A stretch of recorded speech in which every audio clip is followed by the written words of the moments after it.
The Tuesday Night Club. Unsolved Mysteries. Raymond West blew out a cloud of smoke and repeated the words with a kind of deliberate, self-conscious pleasure. Unsolved mysteries. He looked round him with satisfaction. The room was an old one with broad black beams across the ceiling, and it was furnished with good, old furniture that belonged to it. Hence Raymond West's approving glance. By profession, he was a writer, and he liked the atmosphere to be flawless. His Aunt Jane's house always pleased him as the right setting for her personality. He looked across the hearth to where she sat, erect in the big grandfather chair. Miss Marple wore a black brocade dress, very much pinched in round the waist. Mechlin lace was arranged in a cascade down the front of the bodice. She had on black lace mittens, and a black lace cap surmounted the piled-up masses of her snowy hair. She was knitting, something white and soft and fleecy. Her faded blue eyes, benignant and kindly, surveyed her nephew and her nephew's guests with gentle pleasure.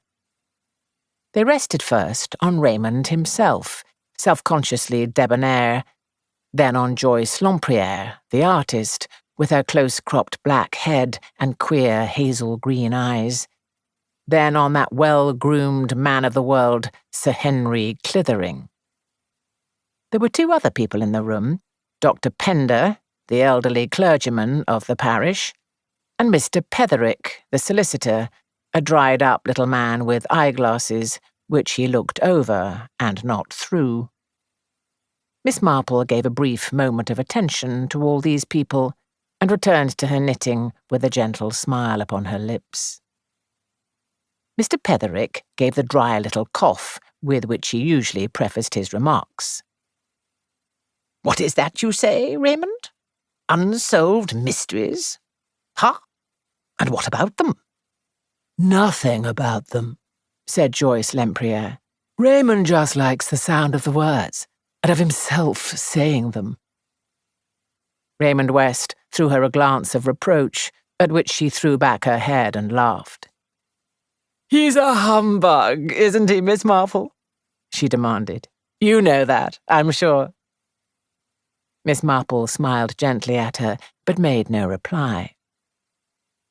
"Life itself is an unsolved mystery," said the clergyman gravely. Raymond sat up in his chair and flung away his cigarette with an impulsive gesture. "That's not what I mean. I was not talking philosophy," he said. "I was thinking of actual bare prosaic facts, things that have happened and that no one has ever explained." "I know just the sort of thing you mean, dear," said Miss Marple. "For instance, Mrs. Carruthers had a very strange experience yesterday morning. She bought 2 gills of picked shrimps at Elliott's. She called at 2 other shops, and when she got home she found she had not got the shrimps with her. She went back to the 2 shops she had visited, but these shrimps had completely disappeared. Now that seems to me very remarkable." "A very fishy story," said Sir Henry Clithering gravely. "There are, of course, all kinds of possible explanations," said Miss Marple, her cheeks growing slightly pinker with excitement. "For instance, somebody else—" "My dear aunt," said Raymond West with some amusement, "I didn't mean that sort of village incident. I was thinking of murders and disappearances, the kind of thing that Sir Henry could tell us about by the hour, if he liked." "But I never talk shop," said Sir Henry modestly. "No, I never talk shop." Sir Henry Clithering had been, until lately, Commissioner of Scotland Yard. "I suppose there are a lot of murders and things that never are solved by the police," said Joyce Lempriere. "That is an admitted fact, I believe," said Mr. Petherick. "I wonder," said Raymond West, "what class of brain really succeeds best in unravelling a mystery? One always feels that the average police detective must be hampered by lack of imagination." "That is the layman's point of view," said Sir Henry dryly. "You really want a committee," said Joyce, smiling. "For psychology and imagination go to the writer." She made an ironical bow to Raymond, but he remained serious. "The art of writing gives one an insight into human nature," he said gravely. "One sees, perhaps, motives that the ordinary person would pass by." "I know, dear," said Miss Marple, "that your books are very clever, but do you think that people are really so unpleasant as you make them out to be?" "My dear aunt," said Raymond gently, "keep your beliefs. Heaven forbid that I should in any way shatter them." "I mean," said Miss Marple, puckering her brow a little as she counted the stitches in her knitting, "that so many people seem to me not to be either bad or good, but simply, very silly." Mr. Petherick gave his dry little cough again. "Don't you think, Raymond," he said, "that you attach too much weight to imagination? Imagination is a very dangerous thing, as we lawyers know only too well. To be able to sift evidence impartially, to take the facts and look at them as facts, that seems to me the only logical method of arriving at the truth. I may add that in my experience it is the only one that succeeds." "Bah!" cried Joyce, flinging back her black head indignantly. "I bet I could beat you all at this game. I am not only a woman, and say what you like, women have an intuition that is denied to men. I am an artist as well. I see things that you don't. And then, too, as an artist, I have knocked about among all sorts and conditions of people. I know life, as darling Miss Marple here cannot possibly know it." "I don't know about that, dear," said Miss Marple. "Very painful and distressing things happen in villages, sometimes." "May I speak?" said Dr. Pender, smiling. "It is the fashion nowadays to decry the clergy, I know, but we hear things. We know a side of human character which is a sealed book to the outside world." "Well," said Joyce, "it seems to me we are a pretty representative gathering. How would it be if we formed a club? What is today? Tuesday? We will call it the Tuesday Night Club. It is to meet every week, and each member, in turn, has to propound a problem, some mystery of which they have personal knowledge, and to which, of course, they know the answer. Let me see. How many are we? 1, 2, 3, 4, 5. We ought really to be 6. "You have forgotten me, dear," said Miss Marple, smiling brightly. Joyce was slightly taken aback, but she concealed the fact quickly. "That would be lovely, Miss Marple," she said. "I didn't think you would care to play." "I think it would be very interesting," said Miss Marple, "especially with so many clever gentlemen present. I am afraid I am not clever myself, but living all these years in St. Mary Mead does give one an insight into human nature." "I am sure your cooperation will be very valuable," said Sir Henry courteously. "Who is going to start?" said Joyce. "I think there is no doubt as to that," said Dr. Pender. "When we have the great good fortune to have such a distinguished man as Sir Henry staying with us." He left his sentence unfinished, making a courtly bow in the direction of Sir Henry. The latter was silent for a minute or two. At last he sighed and recrossed his legs, and began. "It is a little difficult for me to select just the kind of thing you want. But I think, As it happens, I know of an instance which fits these conditions very aptly. You may have seen some mention of the case in the papers of a year ago. It was laid aside at the time as an unsolved mystery, but as it happens, the solution came into my hands not very many days ago. The facts are very simple. 3 people sat down to a supper consisting, amongst other things, of tinned lobster. Later in the night, all 3 were taken ill, and a doctor was hastily summoned. 2 of the people recovered. The 3rd one died. "Ah," said Raymond approvingly. "As I say, the facts, as such, were very simple. Death was considered to be due to ptomaine poisoning. A certificate was given to that effect, and the victim was duly buried. But things did not rest at that." Miss Marple nodded her head. "There was talk, I suppose," she said. "There usually is." And now I must describe the actors in this little drama. I will call the husband and wife Mr. and Mrs. Jones, and the wife's companion Miss Clark. Mr. Jones was a traveller for a firm of manufacturing chemists. He was a good-looking man in a kind of coarse, florid way, aged about 50. His wife was a rather commonplace woman of about 45. The companion, Miss Clark, was a woman of 60, a stout, cheery woman with a beaming, rubicund face.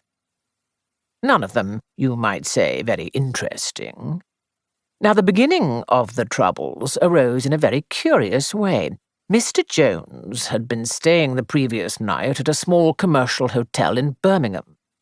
It happened that the blotting paper in the blotting book had been put in fresh that day, and the chambermaid, having apparently nothing better to do, amused herself by studying the blotter in the mirror just after Mr. Jones had been writing a letter there. A few days later, there was a report in the papers of the death of Mrs. Jones as the result of eating tinned lobster, and the chambermaid then imparted to her fellow servants the words that she had deciphered on the blotting pad.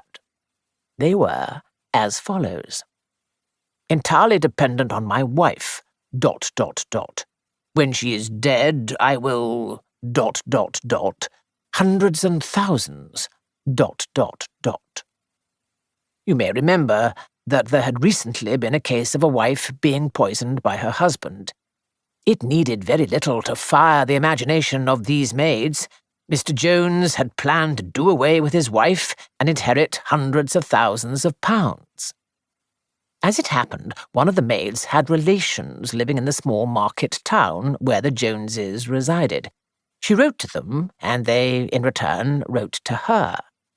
Mr. Jones, it seemed, had been very attentive to the local doctor's daughter, a good-looking young woman of 33.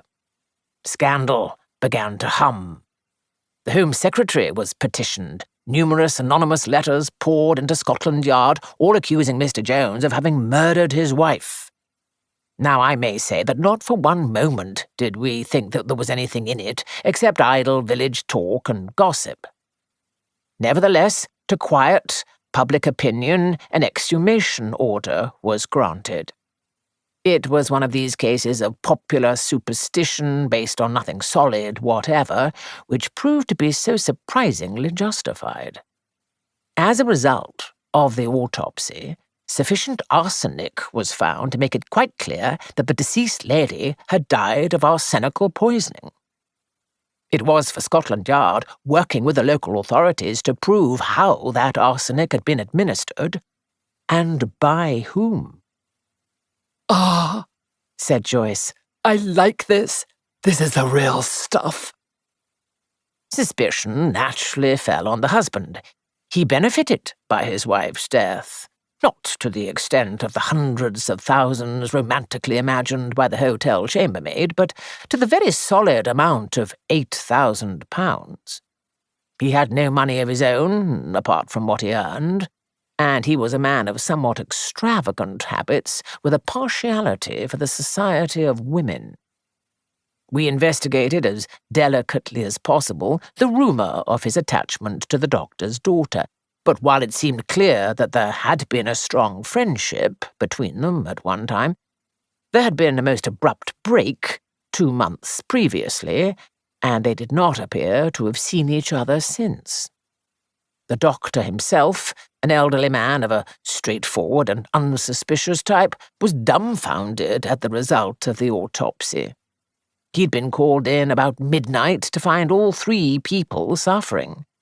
He had realized immediately the serious condition of Mrs. Jones and had sent back to his dispensary for some opium pills to allay the pain. In spite of all his efforts, however, she succumbed. But not for a moment did he suspect that anything was amiss. He was convinced that her death was due to a form of botulism.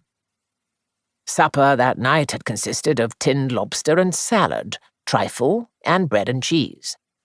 Unfortunately, none of the lobster remained. It had all been eaten and the tin thrown away. He had interrogated the young maid, Gladys Lynch. She was terribly upset, very tearful and agitated, and he found it hard to get her to keep to the point, but she declared again and again that the tin had not been distended in any way, and that the lobster had appeared to her in a perfectly good condition. Such were the facts we had to go upon.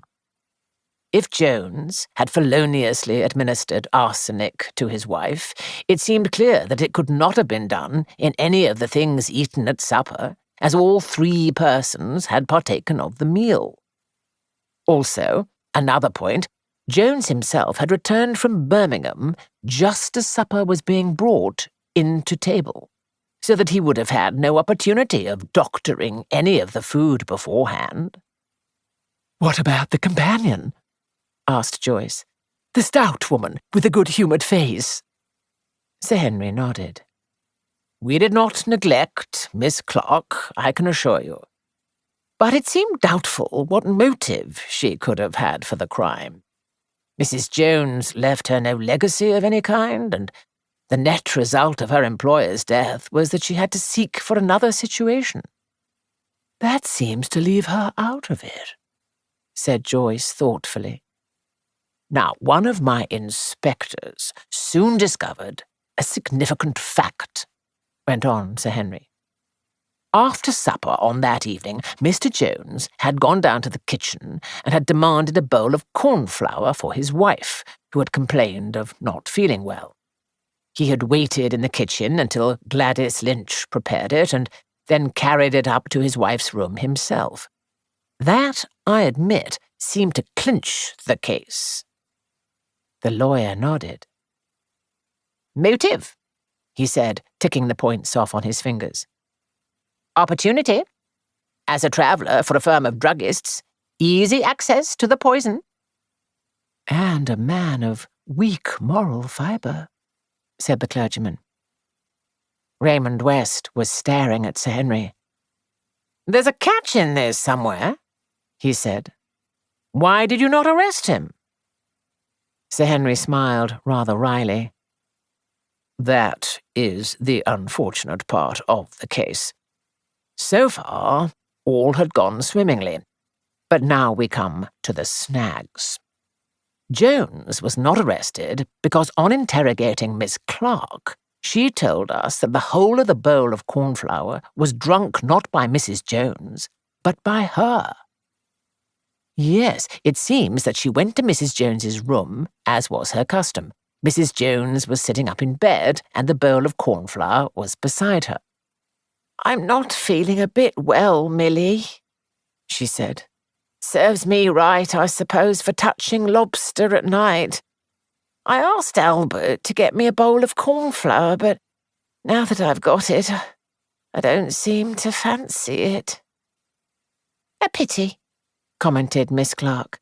"It is nicely made, too. No lumps. Gladys is really quite a nice cook. Very few girls nowadays seem to be able to make a bowl of cornflour nicely. I declare I quite fancy it myself. I'm that hungry." I should think you were, with your foolish ways, said Mrs. Jones. I must explain, broke off Sir Henry, that Miss Clark, alarmed at her increasing stoutness, was doing a course of what is popularly known as banting. It is not good for you, Milly, it really isn't, urged Mrs. Jones. If the Lord made you stout, he meant you to be stout. You drink up that bowl of cornflour, it will do you all the good in the world. And straight away Miss Clark set to and did, in actual fact, finish the bowl. So, you see, that knocked our case against the husband to pieces. Asked for an explanation of the words on the blotting book, Jones gave one readily enough. The letter, he explained, was in answer to one written from his brother in Australia, who had applied to him for money. He had written, pointing out that he was entirely dependent on his wife. When his wife was dead, he would have control of money and would assist his brother, if possible. He regretted his inability to help, but pointed out that there were hundreds and thousands of people in the world in the same unfortunate plight. And so the case fell to pieces, said Dr. Pender. And so the case fell to pieces, said Sir Henry gravely. We could not take the risk of arresting Jones with nothing to go upon. There was a silence, and then Joyce said, And that is all, is it? That is the case as it has stood for the last year. The true solution is now in the hands of Scotland Yard, and in 2 or 3 days' time you will probably read of it in the newspapers. The true solution, said Joyce thoughtfully. I wonder. Let's all think for 5 minutes, and then speak. Raymond West nodded and noted the time on his watch. When the 5 minutes were up, he looked over at Dr. Pender. Will you speak first? He said. The old man shook his head. I confess, he said, that I am utterly baffled. I can but think that the husband, in some way, must be the guilty party, but how he did it I cannot imagine. I can only suggest that he must have given her the poison in some way that has not yet been discovered, although how, in that case, it should have come to light after all this time, I cannot imagine. Joyce? The companion, said Joyce decidedly. The companion, every time. How do we know what motive she may have had? Just because she was old and stout and ugly, it doesn't follow that she wasn't in love with Jones herself. She may have hated the wife for some other reason. Think of being a companion, always having to be pleasant and agree and stifle yourself and bottle yourself up. One day she couldn't bear it any longer, and then she killed her. She probably put the arsenic in the bowl of cornflour, and all that story about eating it herself is a lie. Mr. Petherick? The lawyer joined the tips of his fingers together professionally. I should hardly like to say. On the facts, I should hardly like to say. But you have got to, Mr. Petherick, said Joyce. You can't reserve judgment and say without prejudice and be legal. You have got to play the game. On the facts, said Mr. Petherick, there seems nothing to be said. It is my private opinion, having seen, alas, too many cases of this kind, that the husband was guilty. The only explanation that will cover the facts seems to be that Miss Clark, for some reason or other, deliberately sheltered him. There may have been some financial arrangement made between them. He might realize that he would be suspected, and she, seeing only a future of poverty before her, may have agreed to tell the story of drinking the cornflour in return for a substantial sum to be paid to her privately. If that was the case, it was, of course, most irregular. Most irregular indeed. I disagree with you all, said Raymond. You've forgotten the one important factor in the case, the doctor's daughter. I will give you my reading of the case. The tinned lobster was bad. It accounted for the poisoning symptoms. The doctor was sent for. He finds Mrs. Jones, who has eaten more lobster than the others, in great pain, and he sends, as you told us, for some opium pills. He does not go himself. He sends. Who will give the messenger the opium pills? Clearly his daughter. Very likely she dispenses his medicines for him. She is in love with Jones, and at this moment all the worst instincts in her nature rise, and she realizes that the means to procure his freedom are in her hands. The pills she sends contain pure white arsenic. That is my solution. And now, Sir Henry, tell us, said Joyce eagerly. One moment, said Sir Henry. Miss Marple has not yet spoken. Miss Marple was shaking her head sadly. Dear, dear, she said, I have dropped another stitch. I have been so interested in the story. A sad case, a very sad case. It reminds me of old Mr. Hargraves, who lived up at the Mount. His wife never had the least suspicion, until he died, leaving all his money to a woman he'd been living with and by whom he had 5 children. She had at one time been their housemaid. Such a nice girl, Mrs. Hargraves always said. Thoroughly to be relied upon to turn the mattresses every day. Except Fridays, of course. And there was old Hargraves keeping this woman in a house in the neighbouring town and continuing to be a churchwarden and to hand round the plate every Sunday. My dear Aunt Jane, said Raymond with some impatience, what has dead and gone Hargraves got to do with the case? This story made me think of him at once, said Miss Marple. The facts are so very alike, aren't they?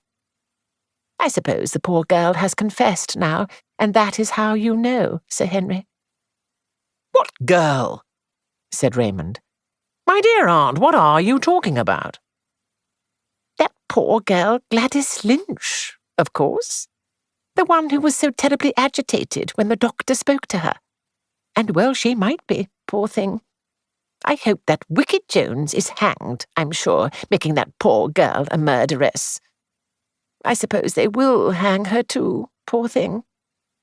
I think, Miss Marple, that you are under a slight misapprehension, began Mr. Petherick.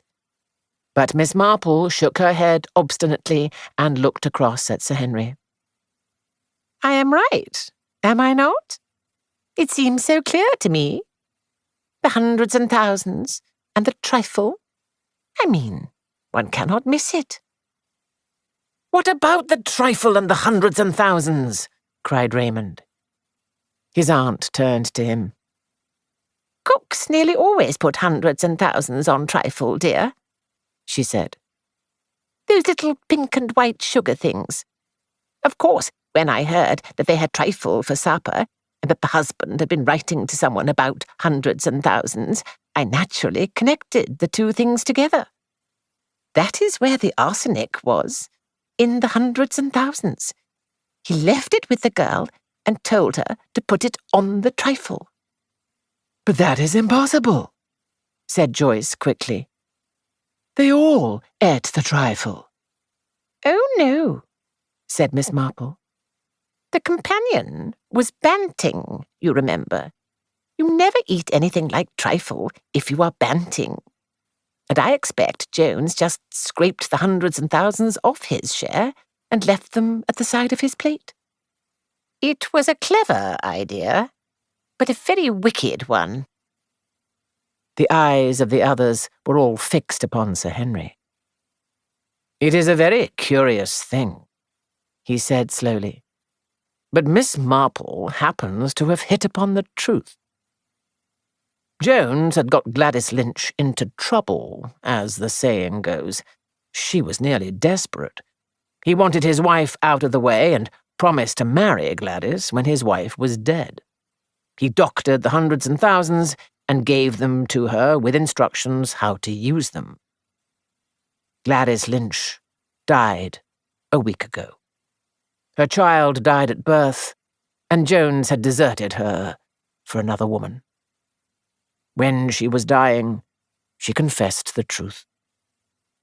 There was a few moments' silence, and then Raymond said, "Well, Aunt Jane, this is one up to you.